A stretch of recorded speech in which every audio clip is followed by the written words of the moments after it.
Good morning. Good morning.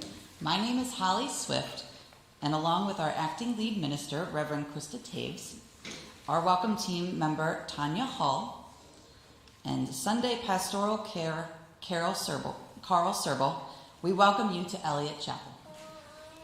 This is a liberal religious community where you are welcome in the fullness of your age, race, ethnicity, gender, sexual orientation, class, religious background, life experience, and economic ability.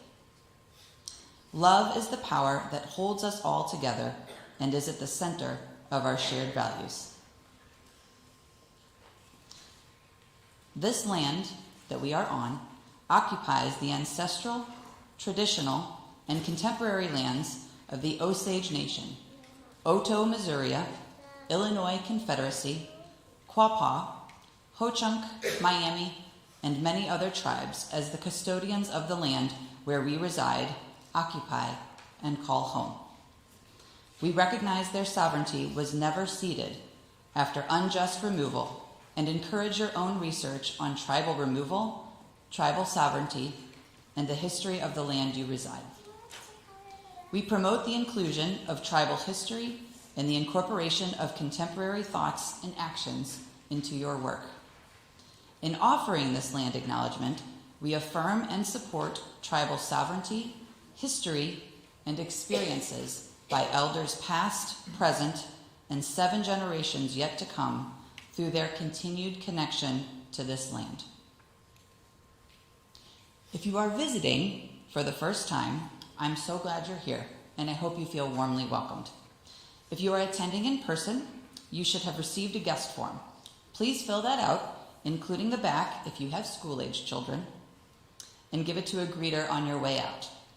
If you are joining us online, there is a guest form on the front of our website. On site, we have coffee hour right over there after the service. Please take a blue mug if you're new, so that we'll be sure to welcome you personally. Online, we have a Zoom coffee hour starting at 12:30. In the Unitarian Universalist tradition, we light a chalice to signify that we have entered sacred space. As we light this chalice, with its freely shared light and freely shared warmth, let us be reminded of the many things that are freely shared with us and that we freely share with others. May we lean into generosity shared from the heart that can warm those around us. Please rise as you do for our opening hymn, number 6, Just as Much as I Have Breath.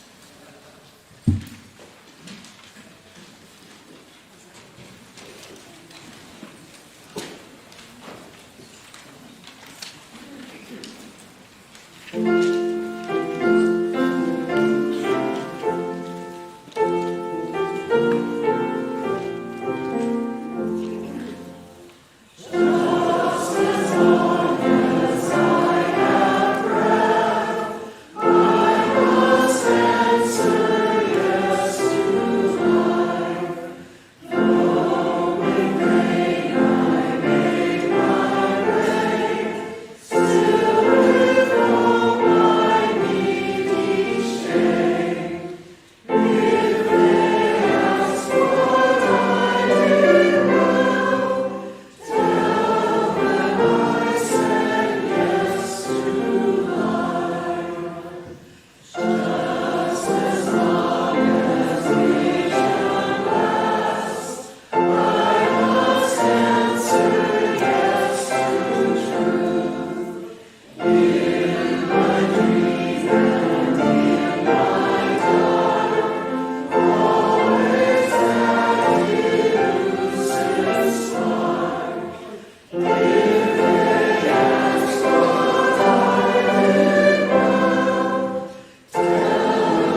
join me in reading our congregational covenant.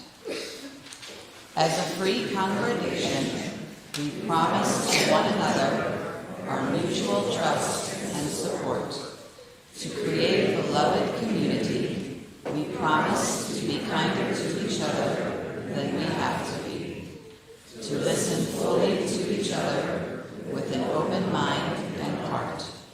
To speak responsibly and respectfully.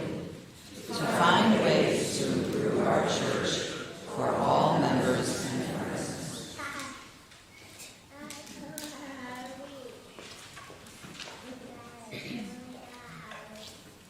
It's the offertory. Offertory. It's okay. No worries.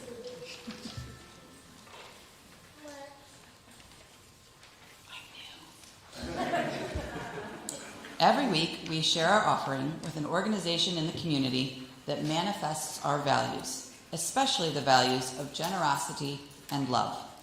This is the final Sunday that we will be dedicating our offering to Kirk Care, which provides food and utility relief for those in our community who are struggling. Let us be a generous people. Will the ushers please come forward?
Let us bless this abundance with the words printed in your order of service. To the work of the church, which is weaving a tapestry of love and action, we dedicate our lives, and these are offerings.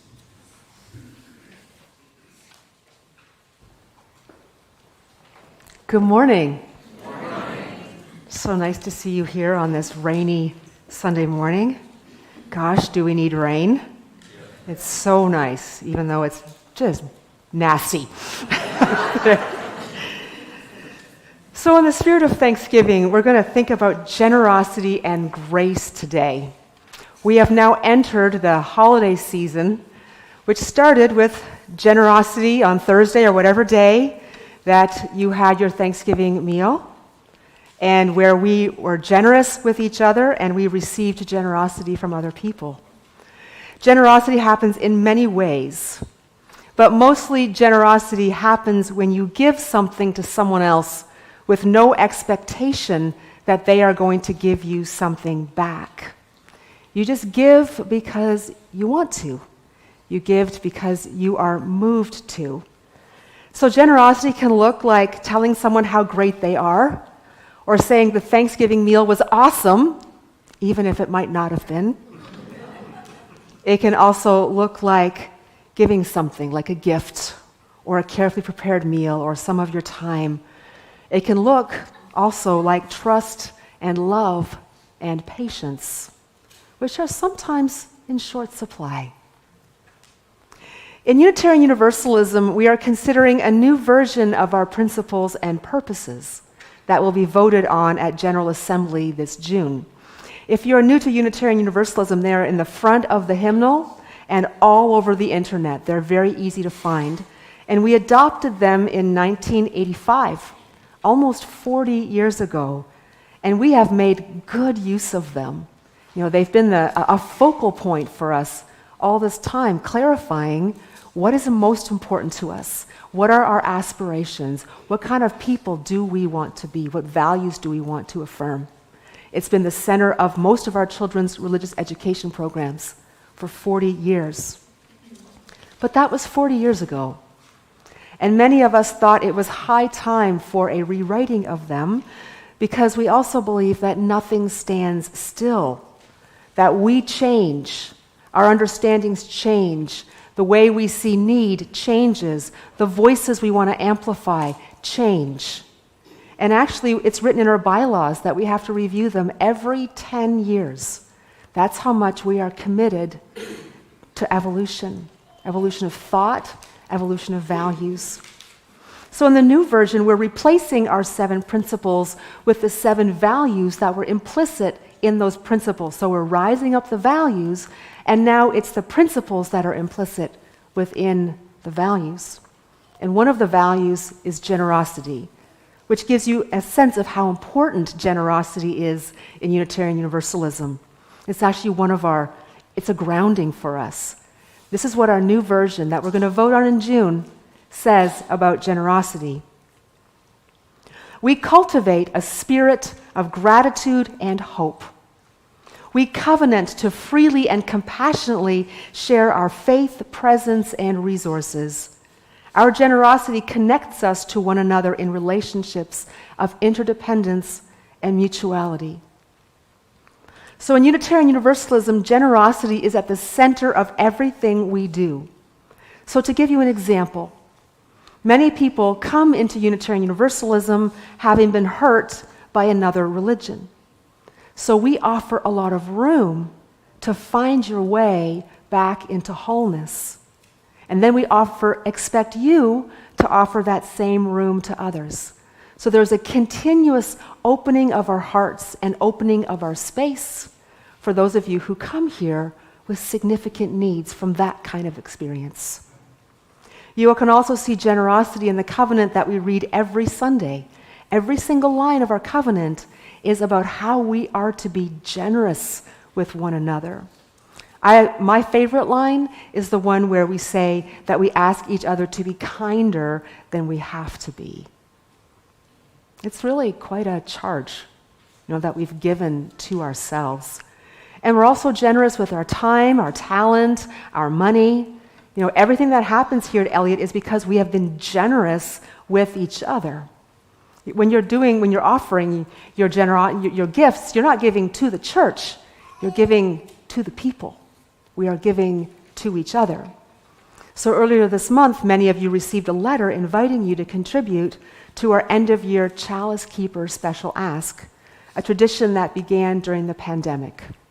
And our goal is $20,000, and we're almost halfway there, which is great. And if you've recently found the chapel and are considering making this your spiritual home, this might be a way to make a first gift so that others can find what you have found here.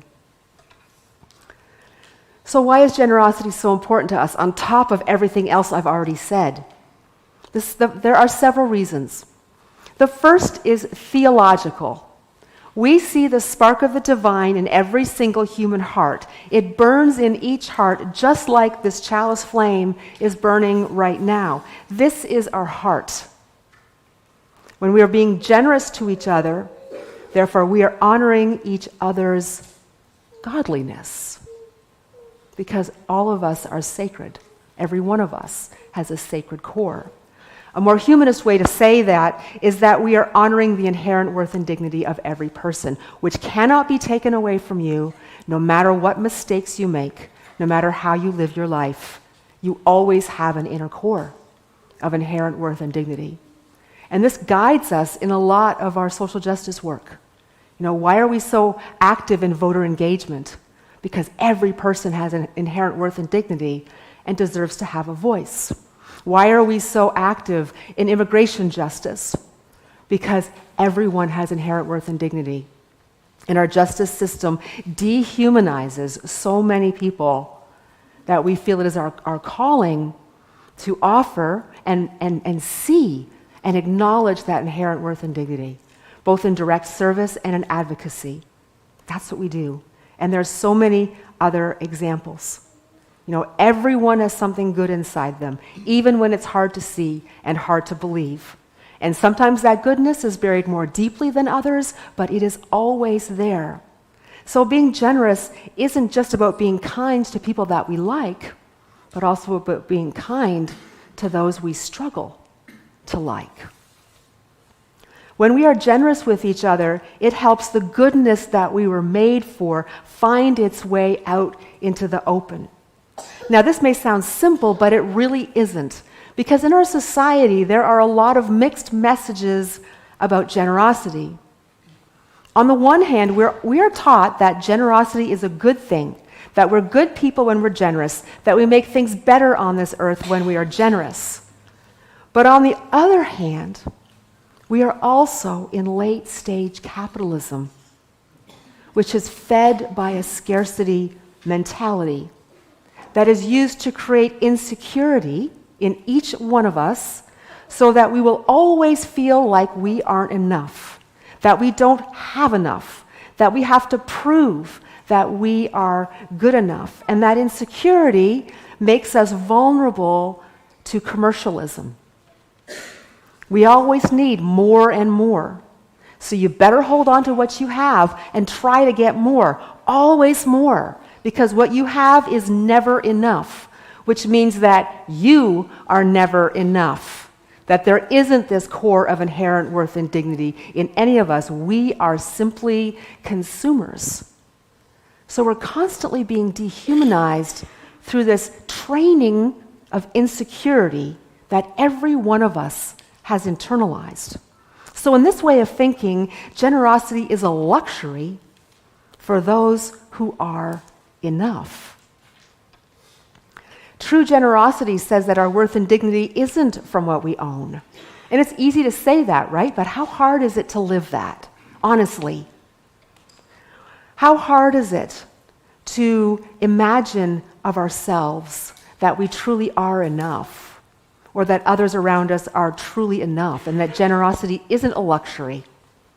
Generosity is a way of life that challenges the way we are taught to dehumanize each other and understand each other, and how we hurt the earth over and over again. These are objects that either benefit or harm us. So the whole MAGA movement that we're seeing now is grounded in insecurity, that there is not enough, and man, you better fight like hell to keep what is yours. All the tensions we see can point back to this challenge of living in late-stage capitalism. And that's why generosity is actually an act of countercultural resistance. It is. It's an act of countercultural resistance. It is an act of protest against late-stage capitalism, which is trying to turn us against each other even more than it already has. It rehumanizes us. So here are some more examples of how scarcity thinking affects all of us. Here in Missouri, our state government refused to expand Medicaid. Remember? Years and years of refusing to expand Medicaid, which would have given thousands of people health insurance. And the argument made was that we couldn't afford it. We didn't have enough money. We couldn't afford to insure everyone. And on top of that, it wasn't fair to people who have health insurance to make them pay for those that don't. It'll cost the state too much. There simply isn't enough for everyone to have access to health care. So in this way of thinking, it was better for someone to die because they didn't have health insurance than to make us all responsible for each other. That's scarcity thinking. And when the voters of this state, from all political persuasions, voted to expand Medicaid, that was a profound collective act of generosity. Here's another example of what we see a lot, including in this community. When a developer tries to build mixed income housing, existing neighbors always push back, right? Always push back, especially if it's someplace like really middle class or upper middle class, like Kirkwood.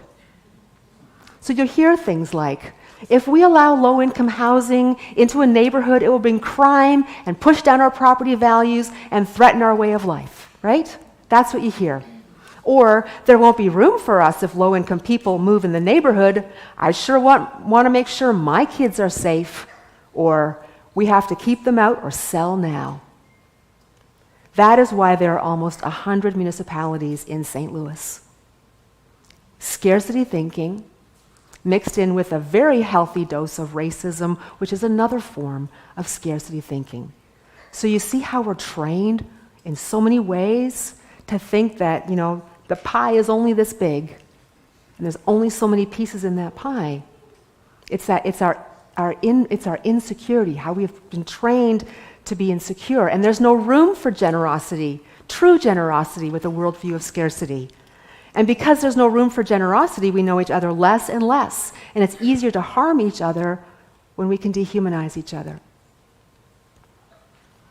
Each of you was invited to take something out of the baskets at the entrance of the sanctuary that appealed to you. And you've likely been holding this object all through the service.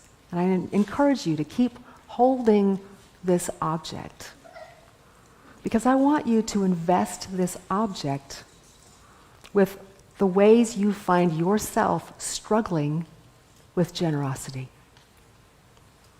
In a few moments, Mary Nistler, our guest musician, is going to play for us. And while she is inviting, I invite you into this time of reflection about where in your life you are having a hard time being generous, where you are struggling with a tension between generosity and a scarcity of thinking. And for the kids, let me say it in a way that makes a little more sense with fewer big words. Think about your life, your family, your friends, your school. You have a chance to do something nice, but you're afraid to do it. What makes being nice so scary sometimes? Let us enter into a time of meditation and music.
a story written by Elizabeth Gilbert. Some years ago, I was stuck on a crosstown bus in New York City during rush hour.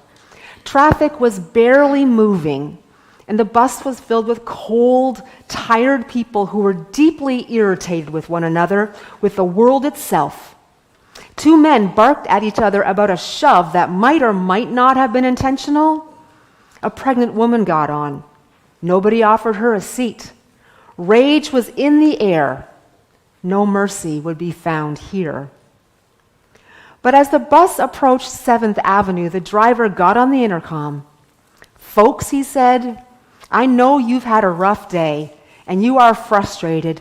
I can't do anything about the weather or traffic, but here is what I can do. As each one of you gets off the bus, I will reach out my hand to you. And as you walk by, drop your troubles into the palm of my hand. Okay? Don't take your problems home to your families tonight. Just leave them with me. My route goes right by the Hudson River, and when I drive by there later, I'll open the window and throw your troubles in the water." It was as if a spell had lifted. Everyone burst out laughing. Faces gleamed with surprised delight. People who had been pretending for the past hour not to notice each other's existence were suddenly grinning at each other like, "Is this guy serious?" Oh, he was serious. At the next stop, just as promised, the driver reached out his hand, palm up, and waited. One by one, all the existing commuters placed their hand just above his and mimed the gesture of dropping something into his palm. Some people laughed as they did this. Some teared up. But everyone did it. And the driver repeated the same lovely ritual at the next stop, too, and the next, all the way to the river. We live in a hard world, my friends.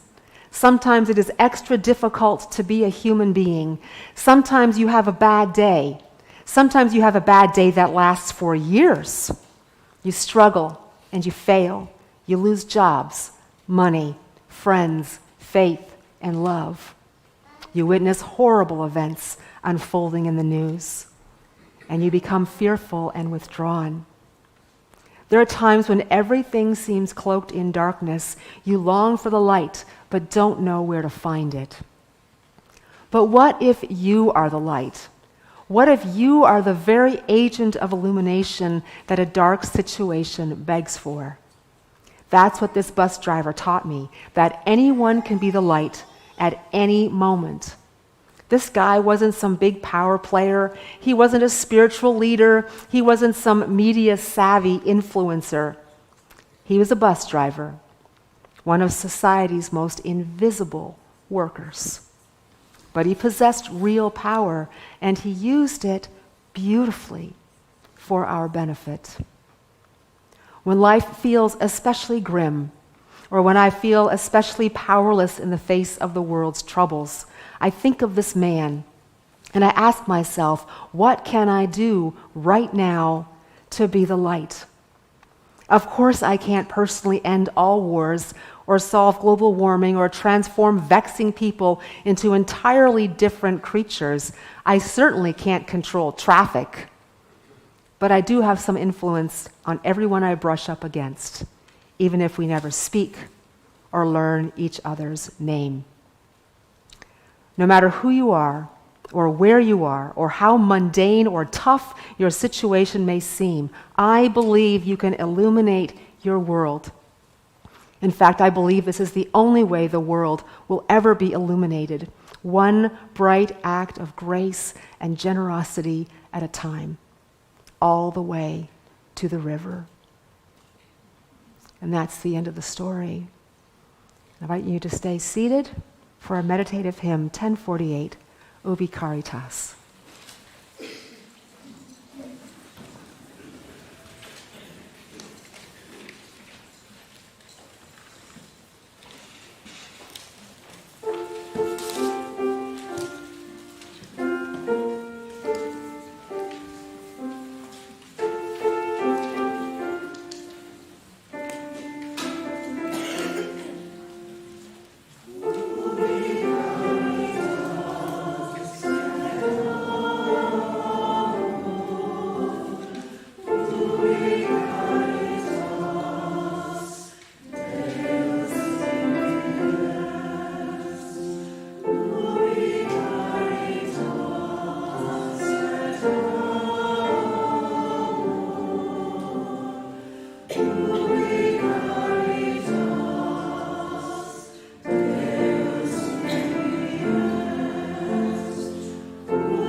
So you've been holding this object through your service that has come to represent an act of generosity that is calling your name, but for some reason you are worried about taking that step.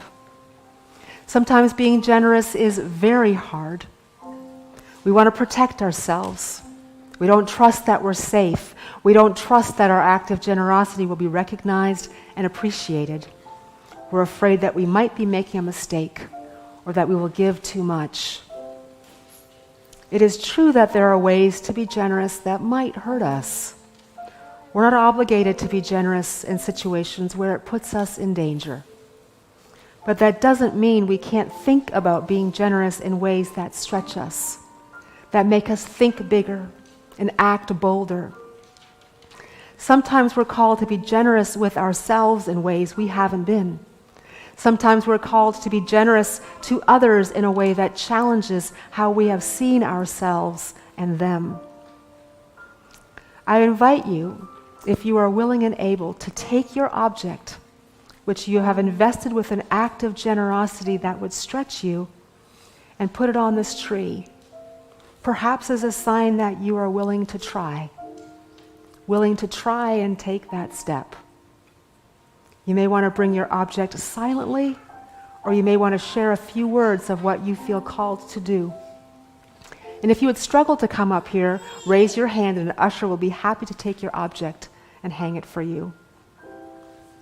If you are online, you may speak your intention aloud or type it into the YouTube chat to share with all of us.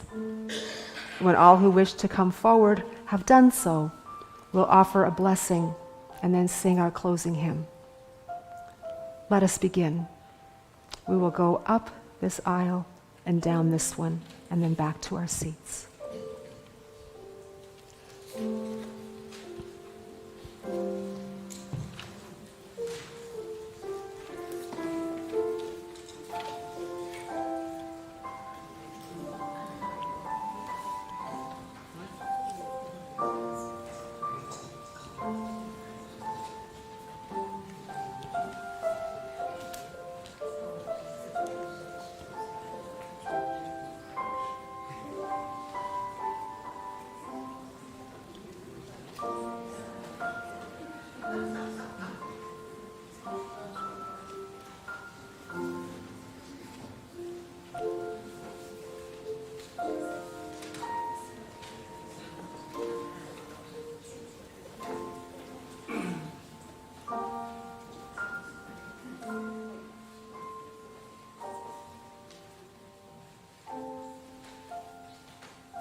Please join me in the spirit of prayer and meditation with this prayer by Reverend Rebecca Ann Parker.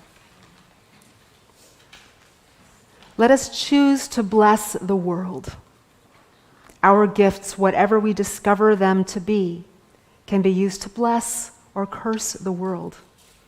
The mind's power, the stretch of the hands, the reaches of the heart, the gift of speaking, listening, imagining, seeing, waiting. Any of these can serve to feed the hungry, bind up wounds, welcome the stranger, praise what is sacred, do the work of justice, or offer love. Any of these can draw down the prison door, hoard bread, abandon the poor, obscure what is holy, comply with injustice, or withhold love. You must answer this question: what will you do with your gifts? Choose to bless the world. The choice to bless the world is more than an act of will, a moving forward into the world with the intention to do good. It is an act of recognition, a confession of surprise, a grateful acknowledgement, an act of grace, the blessing of generosity that in the midst of a broken world can bring unspeakable beauty, grace, and mystery. There is an embrace of kindness that encompasses all life, even yours. And while there is injustice, anesthetization, or evil, there moves a holy disturbance, a benevolent rage, a revolutionary love, protesting, urging, insisting that which is sacred will not be defied. Those who bless the world live their life as a gesture of thanks for this beauty and this rage.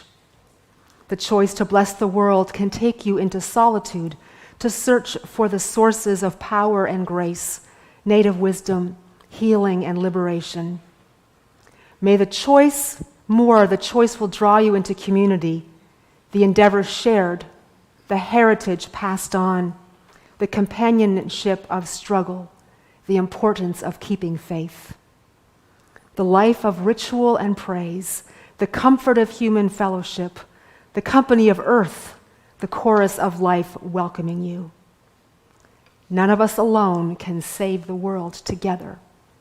That is another possibility waiting. Amen.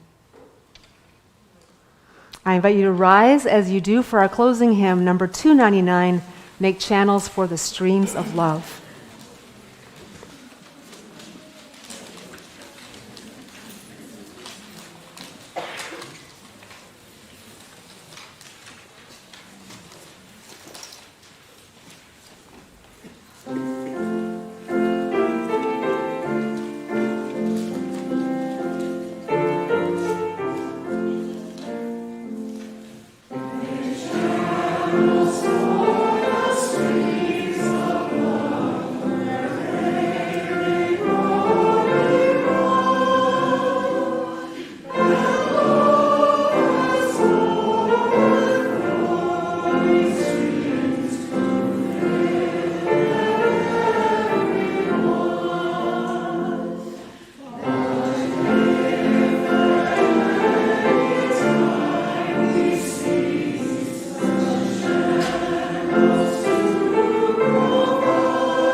To come extinguish our chalice.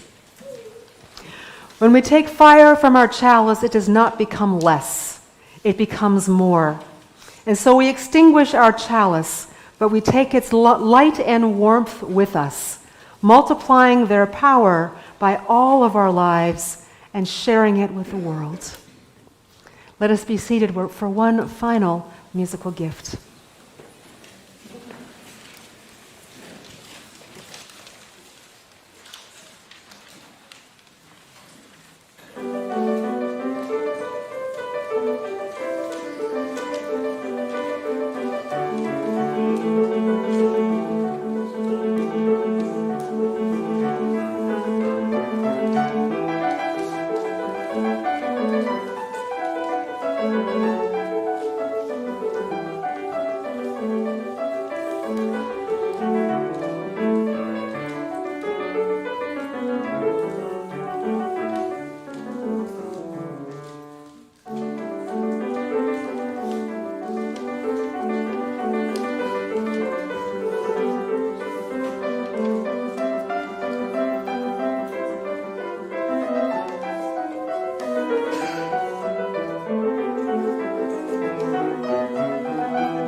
Thank you so much for the generosity of bringing yourself to this space with us today. Your presence has been a blessing. Go in peace, and let's enjoy ourselves for coffee hour. Thank you.